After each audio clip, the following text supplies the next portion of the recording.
পাখির মতো করে উড়াল দিয়ে চলে গেলাম বুড়েদের সাথে আড্ডা দেওয়ার জন্য। আমি খালাদের বাসায় আছি, খালার বাড়ি মধুরহারি। আমার এক ফুফু দেখেন বিড়াল একটা মারা গেছে, ওইটা টেনে টেনে নিয়ে যাচ্ছিল আর আমরা দুষ্টমি করতেছিলাম পিছে পিছে।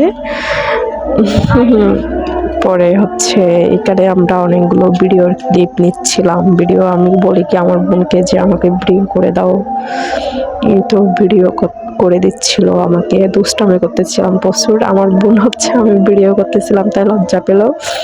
এখন আমাদেরকে ফুফু বলতেছে যে তোমাদেরকে একটা জায়গায় নিয়ে যাব। আমরা বলেছিলাম যে কোথায়, বলে বড়ই চুরি করতে। এই তো যে কাছেই চলে গেলাম বড়ই পাড়ার জন্য অন্যজনের জায়গায়।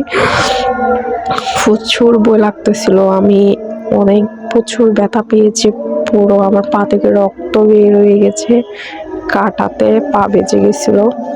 তো বড়ে পাততেছিলাম, এদিকে ওইদিকে তাকাচ্ছিলাম যেন জায়গার মালিকে দেখে কিনা, দেখলে যদি বকা দেয়।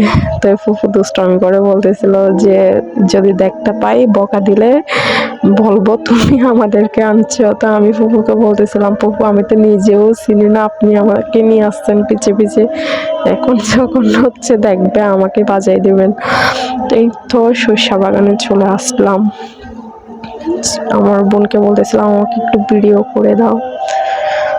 এখন হচ্ছে ওইখান থেকে দুষ্টামি করে ফুফু বলতেছিল তুমি তাহলে গাছে ওঠো। আমি বলি কি ফুফু আমি তো উঠতে পারি না। পরে হতে চেষ্টা করে দেখো উঠতে পারো কিনা। এই তো উঠলাম গাছের উপরে। গাইস প্রচুর ভয় লাগতেছিল। এখন হচ্ছে উঠতেছিলাম, একটা লাফ দিব গাছ থেকে, দিলাম, ওয়াও। এখন হচ্ছে চলে আসতেছিলাম, অনেকটা সুন্দর হয়ে গেছে এই জন্য।